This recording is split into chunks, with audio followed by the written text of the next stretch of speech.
Hello everybody, I'm John, this is JP Strategic Investments, and today we're going to talk about how a new law in New York City could be a big benefit to food delivery stocks like Uber, Grubhub, and DoorDash. So I'm going to get right into it. The law here that you see actually kind of was announced a little bit earlier on. New York City will require vaccines for restaurants, gyms, and concerts. Now, there's actually a couple more things on there. Those are kind of the main things, but what I'm really focusing on right now is the restaurants aspect of this. So basically, going into effect in early September, so I think in a couple days here, any restaurant in New York City will have to require a COVID-19 vaccine, basically proof that anyone going into that restaurant, employees included, has a COVID-19 vaccine or has gotten the COVID-19 vaccine. So what's interesting about this is actually if we look at the CDC data for vaccinations, only about, you can see right here, basically the percentage of the population over 12, which right now, you guys remember that the vaccine can only be administered to anyone over the age of 12. So 12 and under, I believe right now, cannot actually get the vaccine yet. So anyone over the age of 12, so who is eligible currently to receive the vaccine, only 72%, so right here, only 72% of people over 12 have actually gotten the vaccine. And if we look at people over the age of 18 specifically, it's only 74%. So there's still about 25% of the adult population out there, so people that would be going out to restaurants and things like that, that haven't gotten the vaccine. So you're talking about a quarter of the population that you're now essentially not allowing to go to restaurants. So what I'm saying here is this could definitely increase the volume of customers for Uber Eats, DoorDash, and Grubhub in New York City, because now you have a pretty large amount of people who really aren't allowed to go in restaurants. And if they're gonna want food from a restaurant, they're gonna have to basically order it through Uber Eats, or they can go drive over and get takeout if they wanna do that.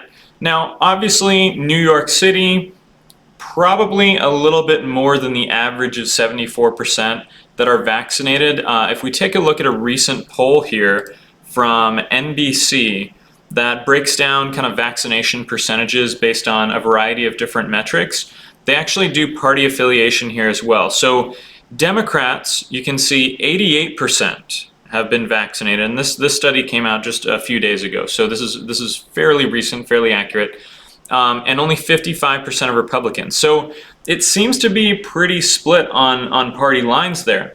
Obviously, New York City going to have a much higher population of Democrats in that city, so we're probably looking at least somewhere in the mid to low 80 range, or 80% range.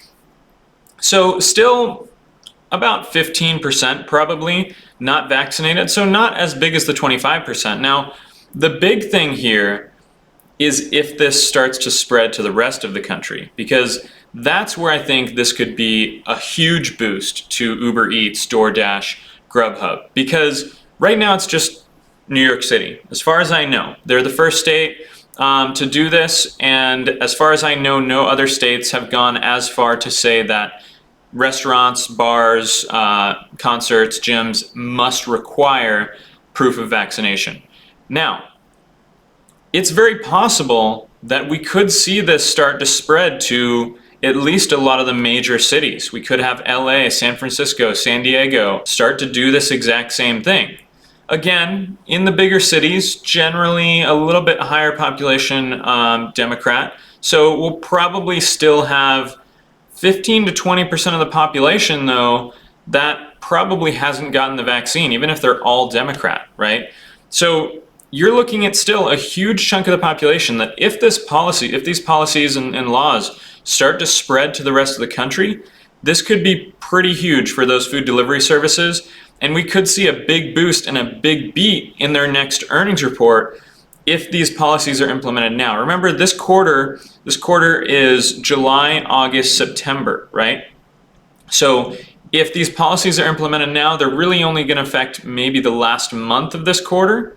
So maybe not so big of a beat this quarter, but if all of a sudden we see these policies start to be implemented in other cities, in other states in September, we may not see a big beat on the actual numbers. We could see a little bit of a beat, but what we will see then is probably an increase in their guidance. They're going to say we're going to do way better next quarter. So this will be something that I'm going to be keeping an eye on, how these policies, if these policies start to spread, because if so, I may be tempted to dip my toes a little bit more into Uber. You guys know, if you watch one of my last videos, I was selling some puts, but I'm not quite getting into Uber stock yet.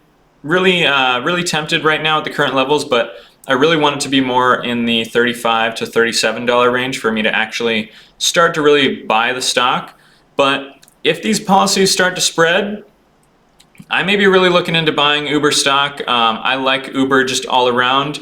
I think it's a better play generally than just a singular food delivery stock like DoorDash or Grubhub, which, by the way, Grubhub is still publicly traded. It's just under their new brand, I think like Takeaway Food or something like that.